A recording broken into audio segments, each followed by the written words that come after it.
So let's dive into what the DSM-5 criteria for cannabis use disorder actually is.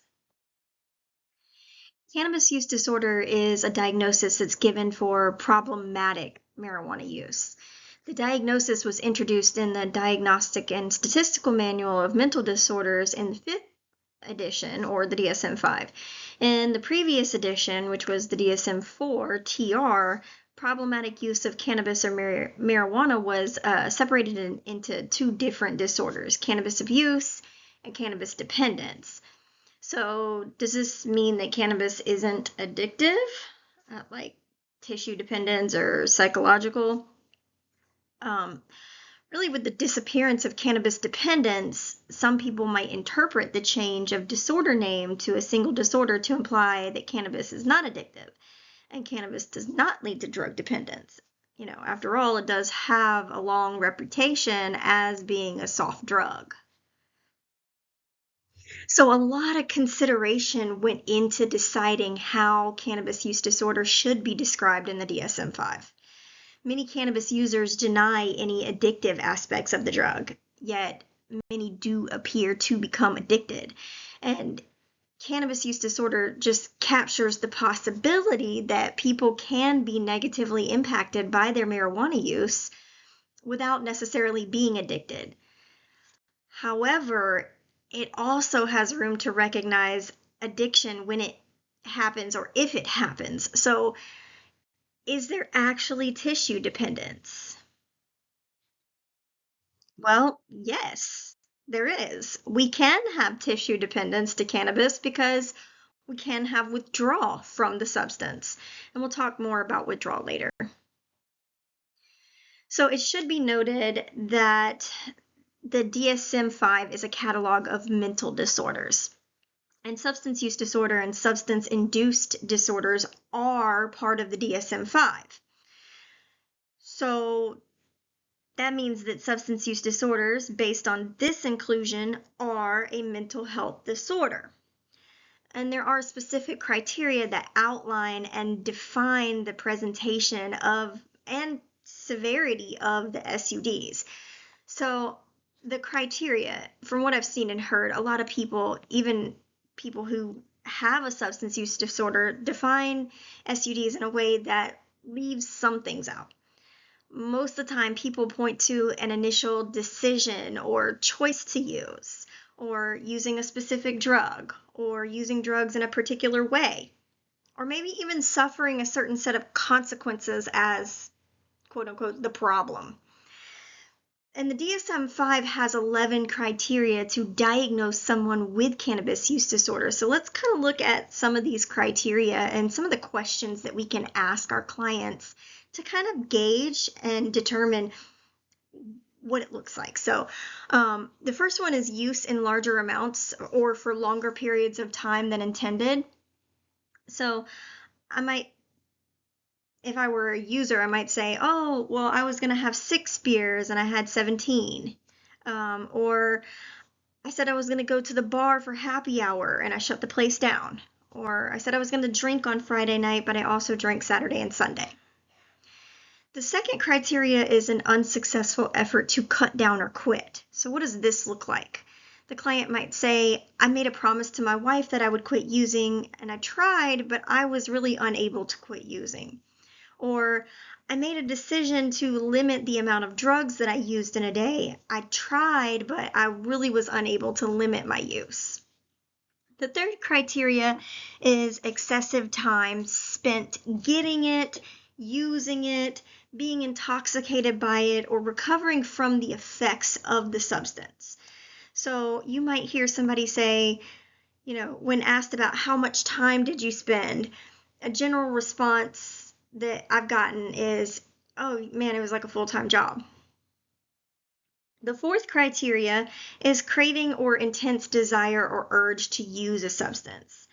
So for this one, I'll use some analogies. Every new year when you say you're going to quit eating sweets and you make it a few weeks, but then that thing just kind of takes you over and you obsess about ice cream, and then you smash an entire pint of Ben & Jerry's. It's like that.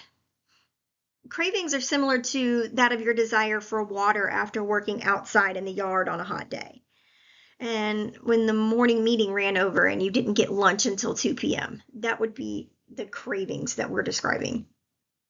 The fifth criteria is a failure to fulfill your major obligations.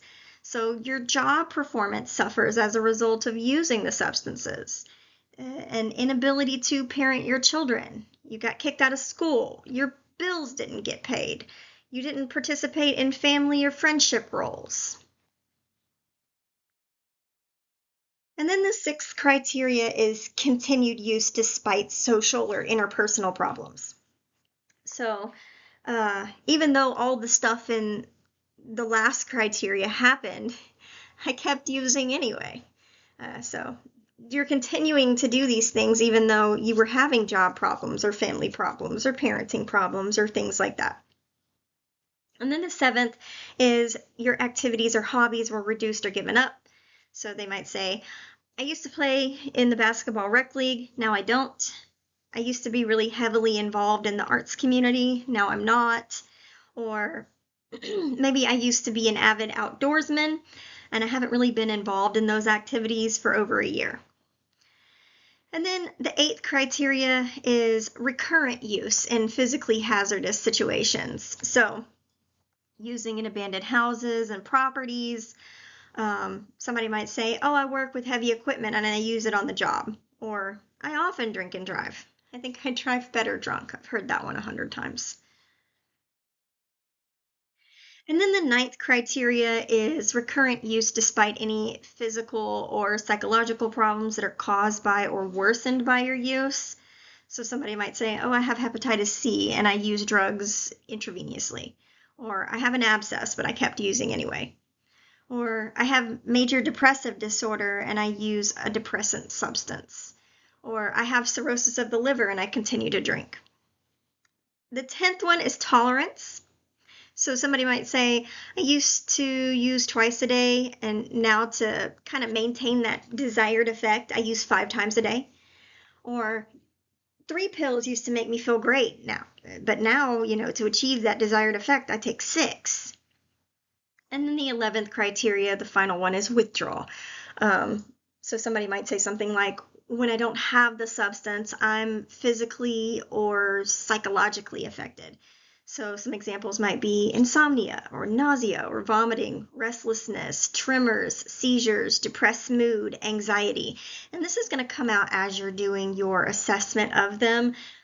You might start asking them about, what are some of the things that you're experiencing now that you quit, and physically.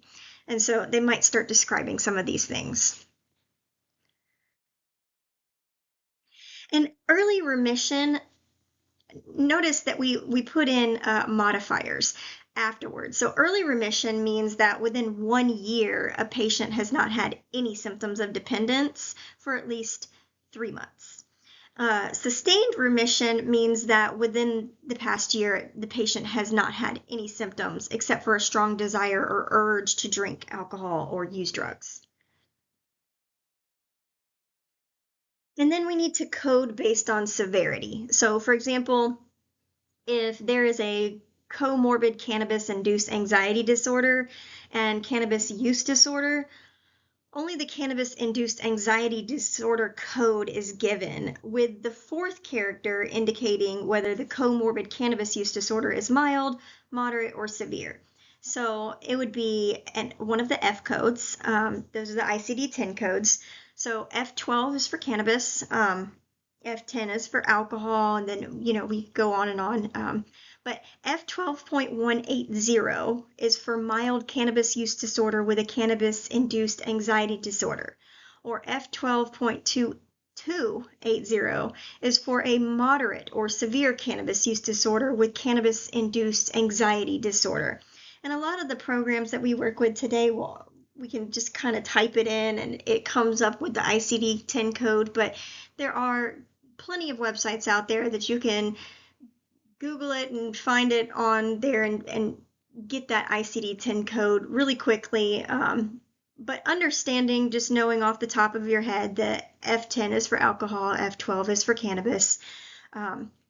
That's going to be one of your, the two go-tos, mostly. And then understanding that point 0.9 is use, point 0.1 is abuse, and point 0.2 is for the use disorder for any of them.